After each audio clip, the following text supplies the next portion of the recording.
Welcome to BNEWS Special Report.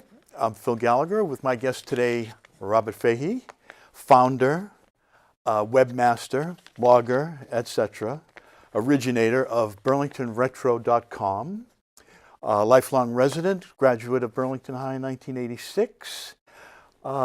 It's gaining steam. I know you're getting more and more hits, but let's start from the very beginning. Yeah. What is BurlingtonRetro.com? It's an attempt to make Burlington have some more shelf life.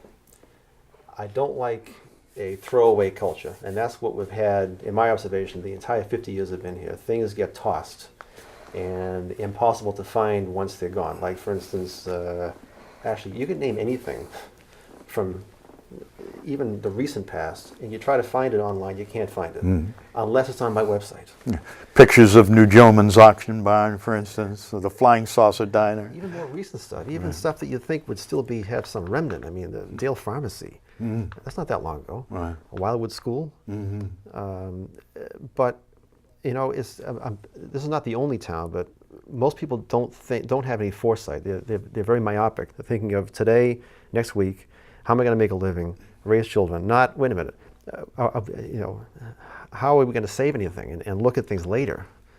You think of that with your own family. You take pictures of your kids and you cherish those things, but you have to broaden that and look at the overall and say, wait a minute, this is all going to change someday. Right. And we need to record what's here and reach back with technology as far as we can and capture that stuff before it's too late and we lose all that also. Right. Well, in all fairness to the historians, 20 years ago, what you're attempting to do now would be impossible. 10 years ago. 10 years. You need to have a modern day smartphone. You need to have social media. You need to have website software that's user friendly, so you don't have to know cascading style sheets and all the hardcore stuff that you used to need to know to make a website. All those things have to come together, and now they're just coming together recently. So this website is a byproduct of current like up to the minute technology. So it's kind of ironic. I'm going back as far as I can reach when there was nothing like that, but I'm using the technology we have now to bring it into the present, so people my age and younger can see it and not be bored by it. That's the challenge, because history by default is boring. If it's just a dry recounting of what happened, that's dull. You have to exert a lot of effort and take a lot of care in the presentation to make it interesting. A book, a lot of people tell me, why don't you write a book, write a book? I guarantee if you got Fogelberg in here that said, Ed, there's a new thing called the internet, okay? Full color. Right. You can make changes. Like if you notice an error. Instantaneously. If you notice an error, Mr. Fogelberg, you can fix it. Yeah. You can have comments. You can share things right away.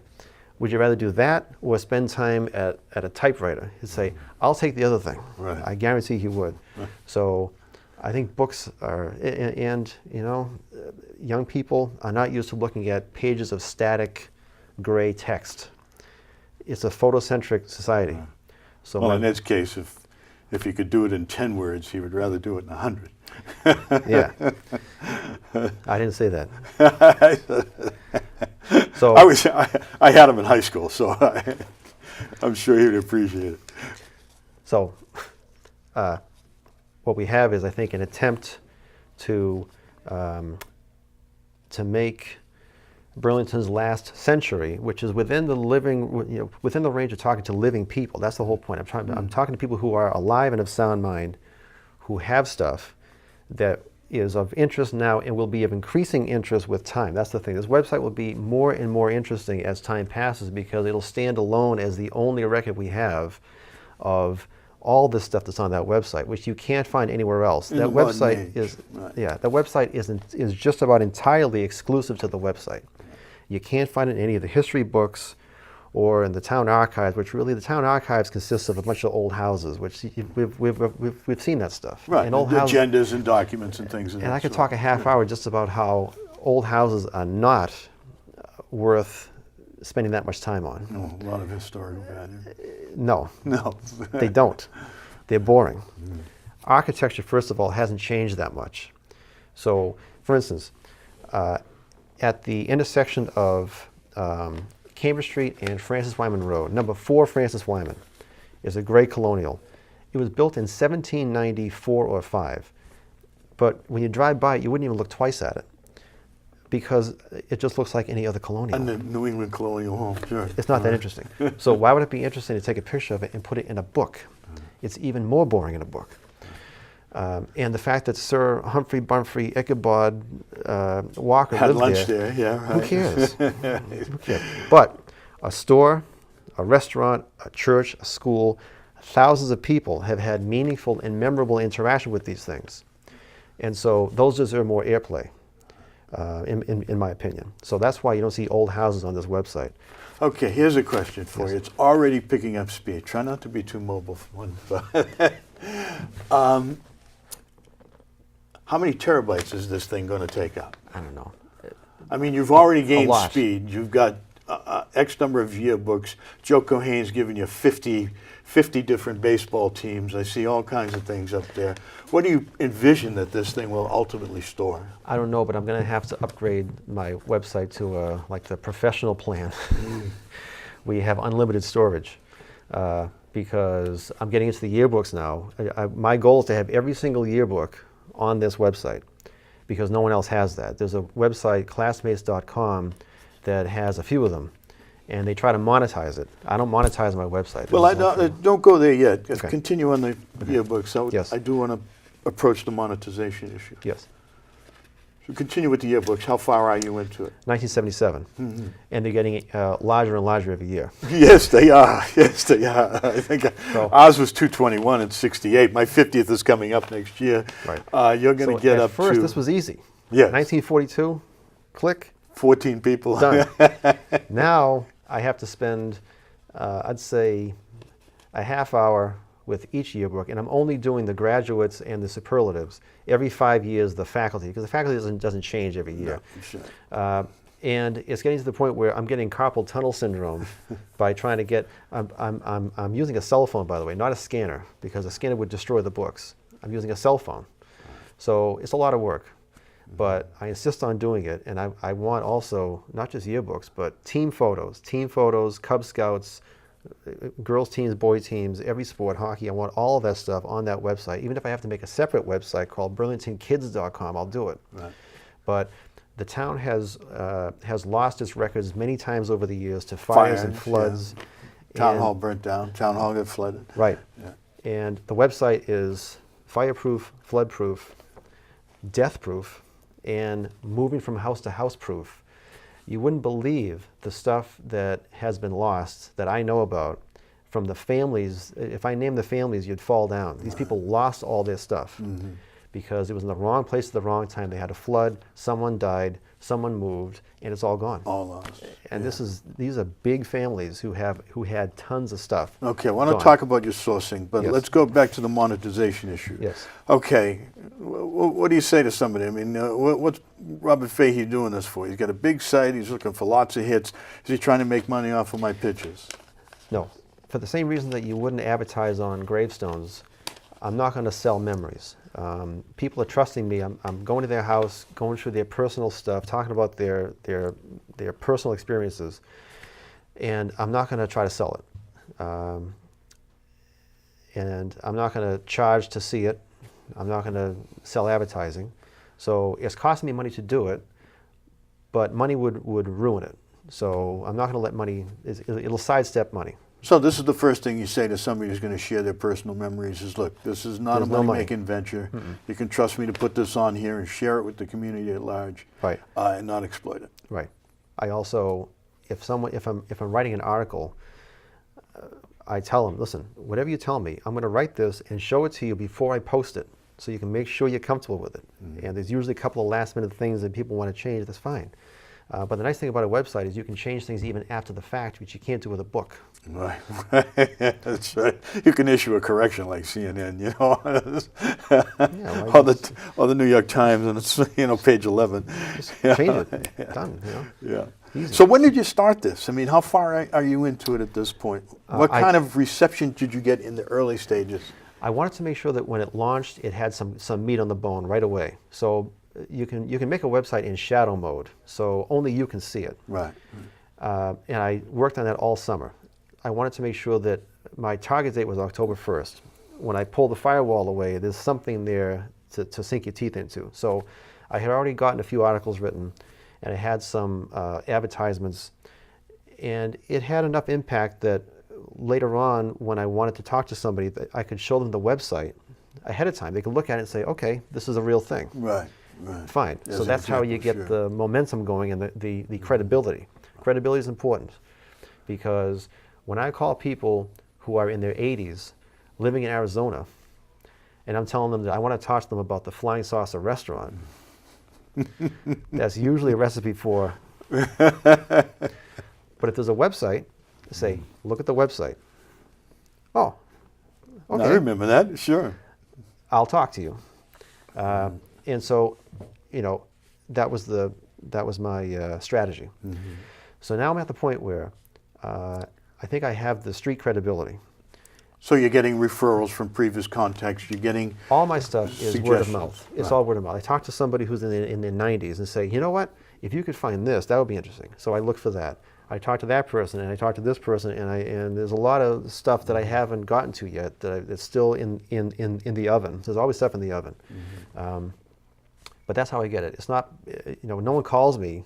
Actually, the last person who sent an actual lead to me was a guy named Phil Gallagher. He sent me a Facebook message saying, the guy down the street has sports team photos going back to the 60s. That was like Phil Gallagher. It was like Deep Throat. and he lived across the street from you. Right. And previously told me he had nothing. I saw him at the gym. I said, hey, I put Fahey on to you. And he said, oh, yeah, I'm sending him over the pictures. I said, well, Joe, he told me when you called him, you said you didn't have anything. He said, well, I forgot about it. One problem I'm facing, okay, is I'm dealing with people who are old. They don't know what they have. And it's been so many years since they've looked at what they have, they honestly don't know what they have. Or they're not quite all there, and they start throwing stuff out. Right, like most of us. They start tossing Getting stuff. out there. Or the next of kin comes into the picture and starts tossing stuff. Right, It's a big problem. Sure. Big problem. The other problem, the flip side of it, is you have hoarders who have all kinds of stuff, but you ask them to find one photo in there, they can't find their toilet, never mind a picture. Right. So you have to find somebody who saves stuff and can put their hands on it. And so it's a miracle, really, that these photos have survived and they've gotten on this website. Some of the stuff, these are 60-year-old photos. You think there's no way they'd survive and be able to be reproduced, like, here you go, kid, here's the photo. But that's exactly what happens sometimes. You'd be amazed, like, again, with the technology. Nielsen's Bike Shop.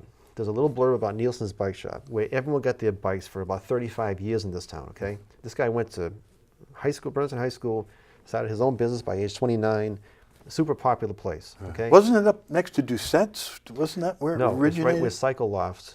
Oh, that's where it was. Yeah. Anyway, I wanted to do something about Nielsen's Bike Shop. So it took 10 minutes to get that article together. 10 minutes. This is a 1952 grand opening. It took me 10 minutes to get it because I got on my phone. I found his obituary, George Nielsen. I found that he had a daughter. Got her on Facebook right away. She was sitting right next to, on the wall, his grand opening photo of the business and him at the counter at age 29 and the inventory. She said, hang on a second. She scanned them all and sent it to me. I posted it, talked to her about how she used to help him chain the bikes and all that stuff. That was done in 10 minutes. If this were 10 years ago, that would have taken years to put that together. Almost a 70-year-old memory in 10 minutes. I never would have been able to do it, right? It took 10 minutes. Right. So every town should be doing what I'm doing, every town. The problem is that there are two basic motivations in life right now, especially for men, money and sex. This website is so far from those things that you need the Hubble telescope to find them, okay? So there's a lack of motivation problem right from the beginning. But every town should have this because the benefit to the town is really, really broad. It may not be apparent right away, but if you have a town that has some knowledge and understanding and an appreciation for what's around them, people feel a little bit more attached to the area, a little bit deeper rooted, less likely to uproot and leave, and less likely to sell their house, which means that when you have disinclined sellers, the property values go up. Sure. So, Now, have you been scouting the families? I mean, the Bennetts, the Osbornes, Yeah. the Grahams, the Skeltons, Yeah. the Hannafins. Yeah. the Martins, Yeah. all the families that have been here for 75, 100 years. Yes. Yeah. And it's the same story. It's the challenge of, do they have photos?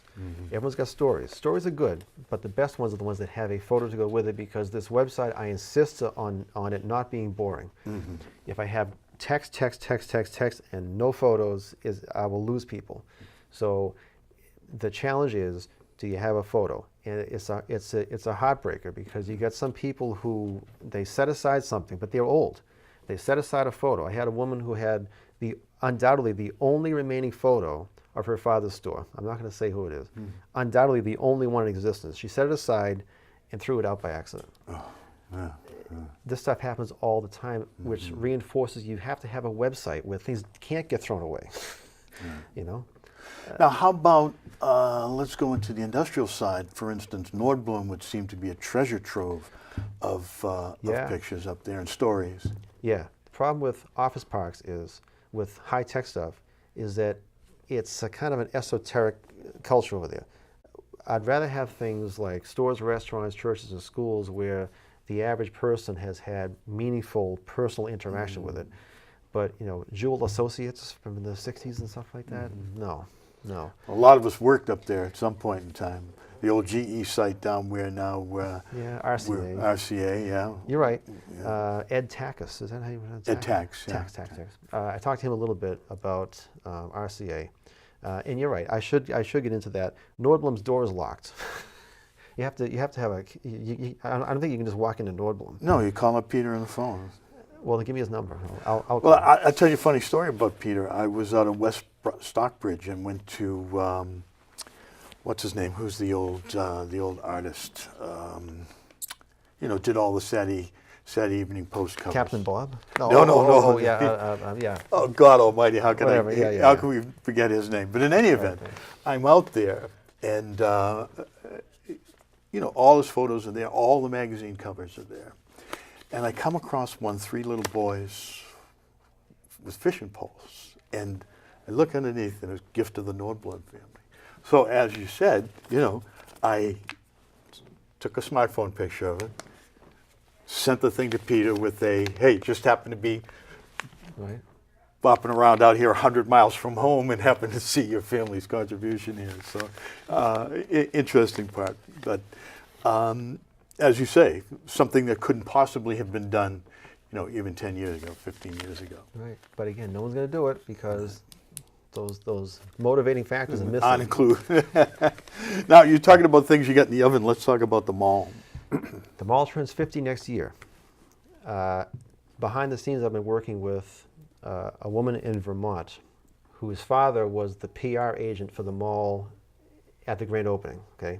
John Hanron. He was like the Don King of malls. He was like a super rah-rah guy. He arranged the photo ops, and he had the press releases and all that stuff. So I reached out to her, and I've been working with her for a month to get a hold of his files from back then, which she knew existed. She finally got them and shipped them to me last week. This is stuff Ship the originals. The originals. Haven't been opened in 30, 40 years. 50 years. Like paper scrolls. Yes. So it had stuff that hasn't seen daylight in 50 years, and probably, I'm not even sure it ever got published, but it'll be of great cultural interest, because these are pictures of the mall's first events, like the first car show that was there in 1968 with Miss Burlington with a ribbon on, modeling all the cars. This is stuff like Opels and, you know, Renaults, yeah. The ribbon cutting for the Mall Road. Not the Mall Road. So Herb Crawford, Chief McCafferty, a whole bunch of guys in there, and the ribbon says Burlington Mall Road, 1968. And I found Miss Burlington. She's a lawyer in San Diego, and I talked to her for the website. So I got how she went from Miss Burlington to being a lawyer. And she was from East Boston. Really? The contest was open to anybody. It was like the Boston Marathon. Then they closed it, I think, shortly thereafter because of the controversy. Okay. But the prize money was so awesome that everyone tried to become Miss Burlington. Was it $100 or something? You're way off. It was $250. Oh, okay, great. And she used that to pay for an entire semester at UMass She built on that, became a lawyer, and now she's all set because of Miss Burlington. $250. Now, before we go any further, I want to talk to you about your fashion sense here, and I don't want people at home to think that this is a regular addition to your wardrobe. Explain to us why you've got this abominable shirt on. At the last minute, I thought, I have a retro outfit. Why don't I wear the retro outfit and talk about BurlingtonRetro.com? This is not that old. This is not going back that far, but this is as retro as I can be. I had a Save Meadowbrook pin that I forgot to wear. I have that on my counter. Save Meadowbrook School.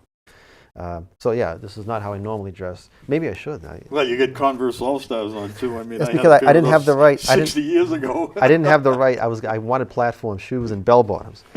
I had to settle for what was actually in my closet, but this is actually in my closet, and I have a Darth Vader belt buckle. Oh, that doesn't go back too. Well, I guess it does. It goes back 25 years. On the right? back it says Lucas Arts, 1977. So it's probably worth at least $5. Yeah. Okay, so. What's that, 40 years ago, 77, right? 23? The problem is, as we get old, we forget how many years we're talking about. Oh, good Lord, I know it. I watched Goodfellas or something the other night and couldn't. Oh, Ferris Bueller's Day Off was another one. Which seems recent, but it's actually, that's ridiculous, 30 years ago or something. Yeah. Now, going forward, I presume your clicks are picking up. This is real clickbait you have here. So what kind of hits are you getting on a weekly basis, and how has it grown exponentially? No, because this is a finite audience. Outside of Burlington, no one cares about this stuff. And even within Burlington, the people who are really into this have already seen it. When something new, I've got, what happens is people subscribe. Mm-hmm. So I've got about 250 subscribers, people who want to be notified right away when I post something. So that keeps going up. Mm-hmm.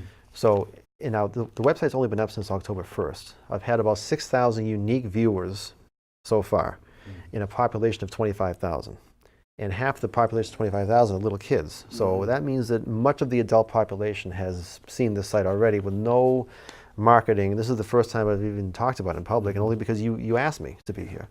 So we also put it on Burlington Families Networks. What's the name of that? Oh, on Facebook? Yeah, and you're getting robbed of a lot of clicks because, for instance, I took the 86 photo of Todd Carroll and Gordo and my son and let me see, Jamie Wing and a variety of guys who were in that class, and posted it on my page, and then I posted it on to a couple of their pages.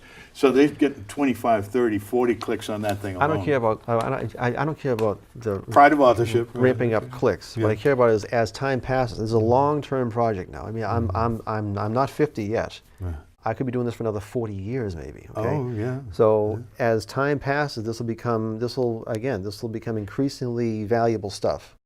So all I care about is the long term, not how many clicks do I have, because those clicks don't translate to money anyway. I don't care. Right. I care about long term.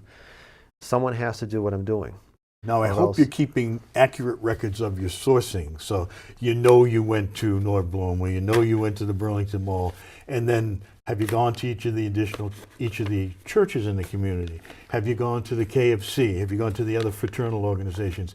Have you gone to the PTAs? Have you gone to the elementary schools? No. Are you keeping track of all of these stops on your itinerary? No. What I'm doing is chasing the next thing and the next thing. Like right now I've got because I was talking about the mall with Karen Hanron, I also stumbled across some kids who grew up on the Middlesex Turnpike.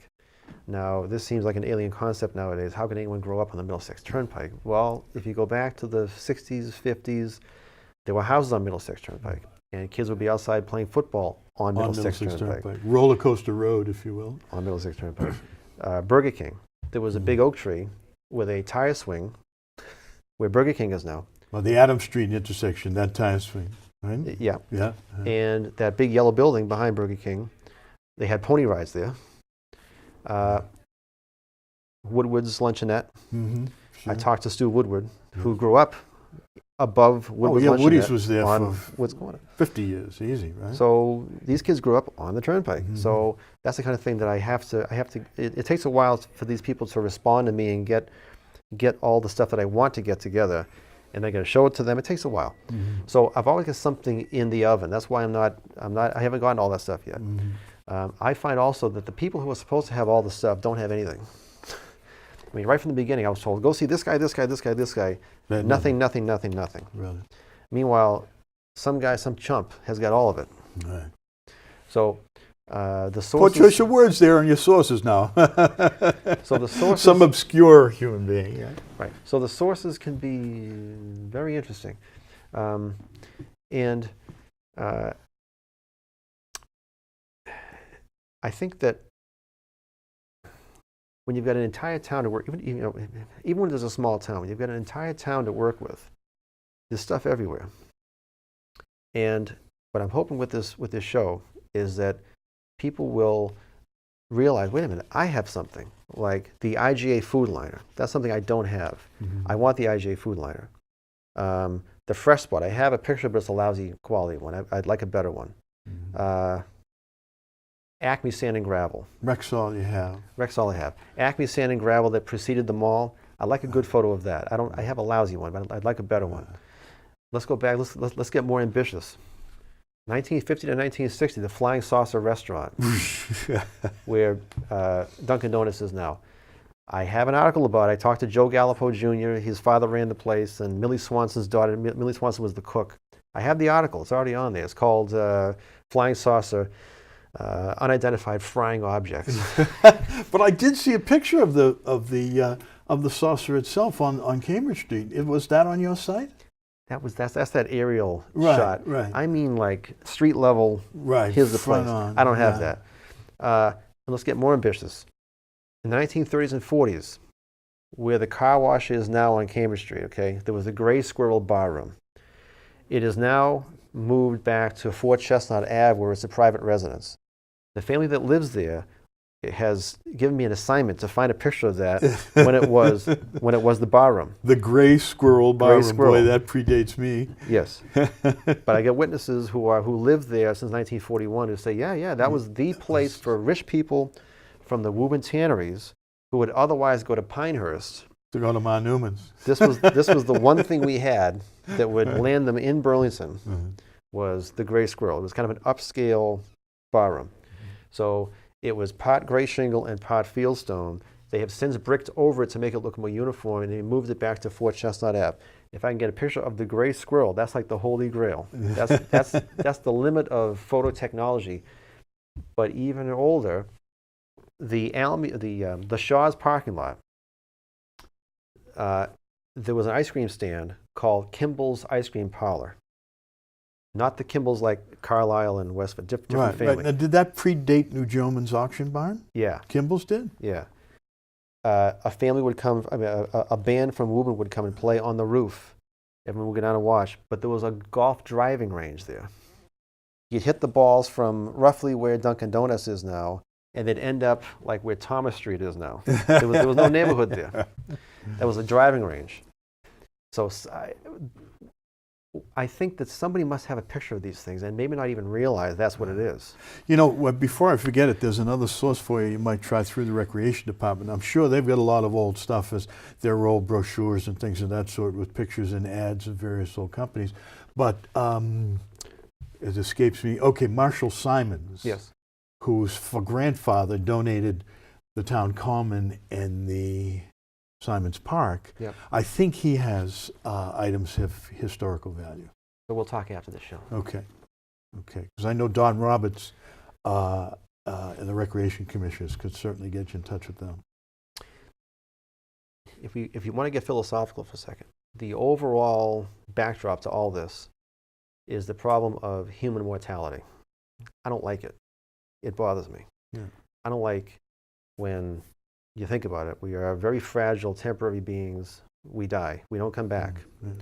We're living on this ball in the middle of a void that we don't understand. That's a disturbing backdrop. People don't talk about this much, but I think about that a lot. The only thing I can really do to help is give people around me a little bit more shelf life so that when they're gone, there's something there. A better gravestone. There's something there. There's something that they've seen, their words. You know, one thing historians don't do is interview people and write down quotes. They don't do it. I do it. Old school journalism. I talk to people who are alive, of sound mind, and I get them to talk to me, and I write down what they're saying and the things they've seen.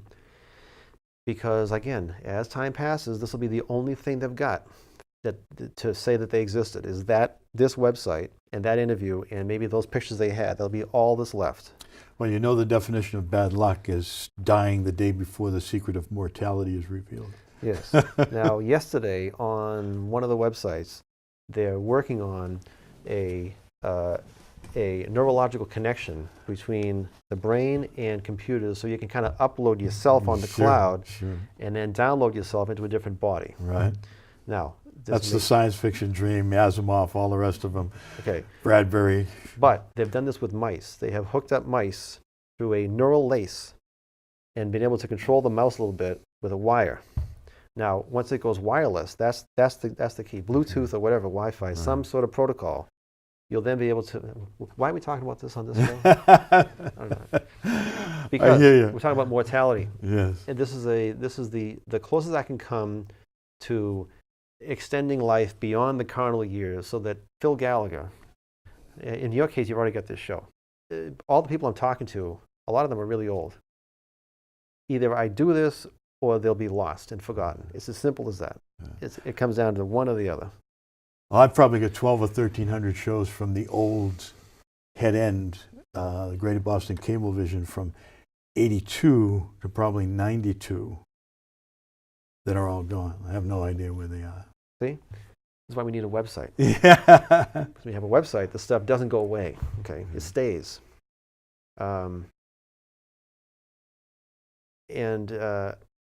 You know, it's a kind of a lonely thing, but I've got some credibility now, and it's when I'm talking to people who are really old, like in their 90s, I'm saying to myself, you know, I'm kind of doing what I can as a humanitarian gesture to kind of save this person's life a little bit.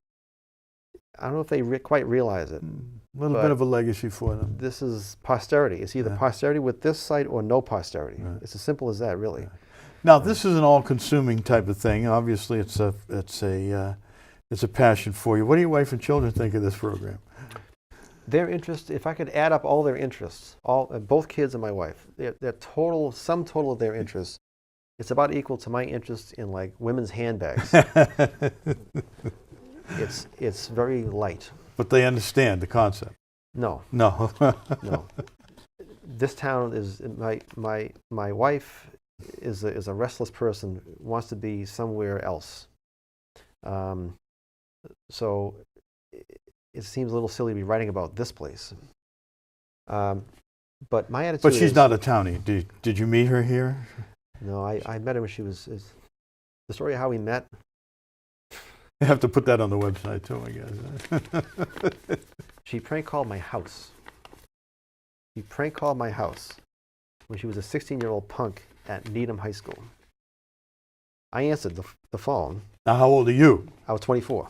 Oh, okay. All right. The age difference now doesn't matter. Then that was a big one. If I had hung up the phone, but I stayed on the line and I talked to her, so now we're married with 2 kids, 25 years later. But you weren't dating her 25 days later. Yes, I was. Oh my God. So we don't agree on everything in life. I find this important, she doesn't. That's okay. That's fine. So as time passes, like I say, this will be more important to more people than it is now. And I think that, you know, someday I'll be recognized for all this work. Not with money, but saying, you know what, if that guy hadn't done this, we would have no record of this stuff. Right. I also want to do get a dash cam, which I wish someone did in the 1930s, drive around the town and just record. What's there? Because nobody thinks that their era will be quaint. Nobody thinks so. Everyone thinks this is how it's going to be for a while. Right. Wrong. Right. Exactly. This place could be like Arlington 40 years from now. So. Oh, it's likely. I mean, I wouldn't be surprised if we have a canopy over Route 3A at some point in time. They're putting everything so close to the street. So not only am I trying to reach as far back in time and capture things, but I'm also trying to record the current scene here. And so that's why, like, there's a picture of Wegmans under construction with the head missing.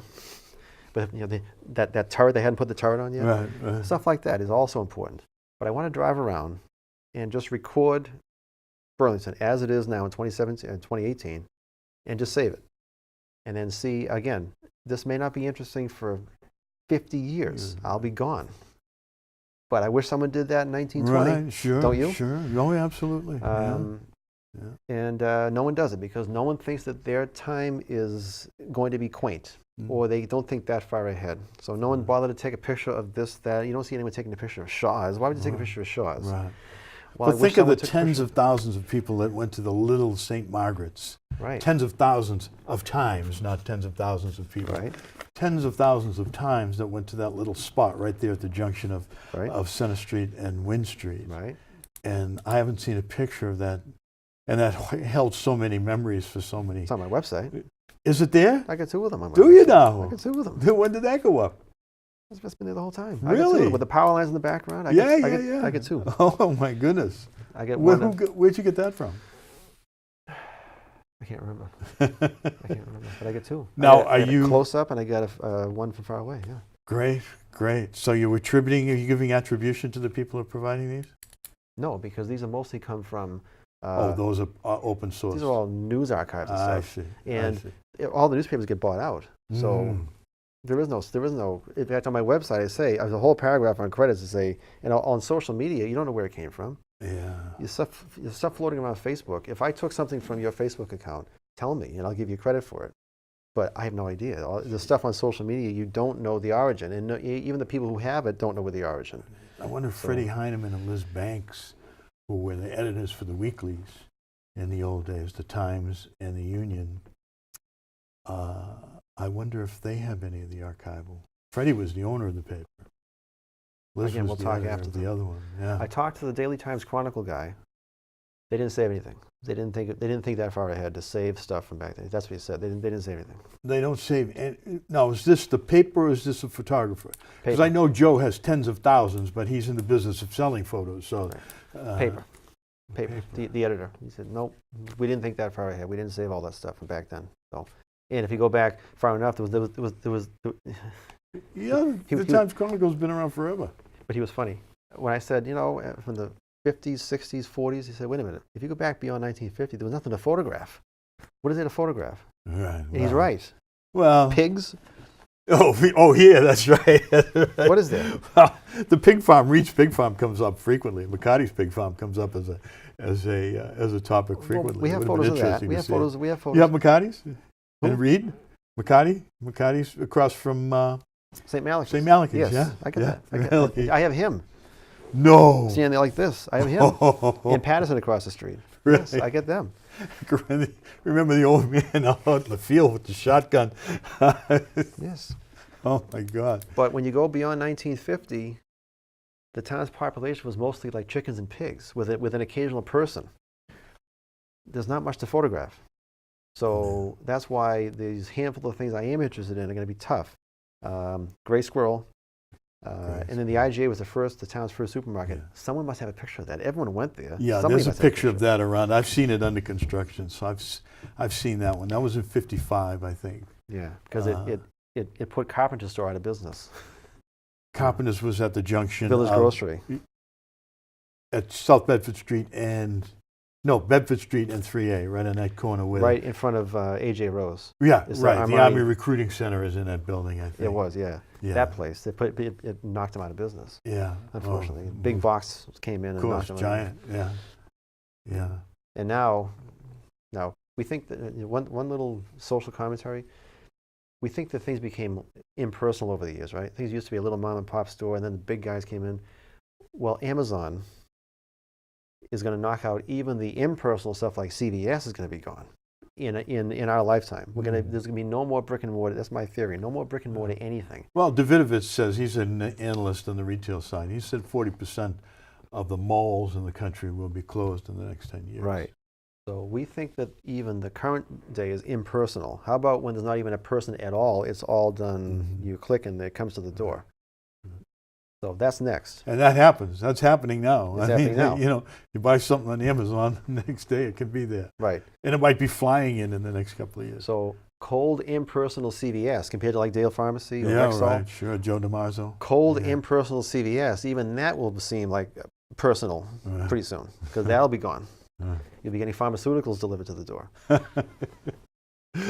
Okay, unfortunately, that brings us to the end of the program. My guest has been Robert Fahey. Before we leave, burlingtonretro.com. How can those interested in supplying you with some old memorabilia, how can they get in touch with you? If you go to the website and click on About, my email address and my cell phone number is on that. But it's 781-718-9872 is my cell phone. Just call it and tell me you've got something. And what I do is I don't take the originals. I go to your house, I take a picture of your picture, and you keep the original. That's all it is. There was no disturbance of your stuff.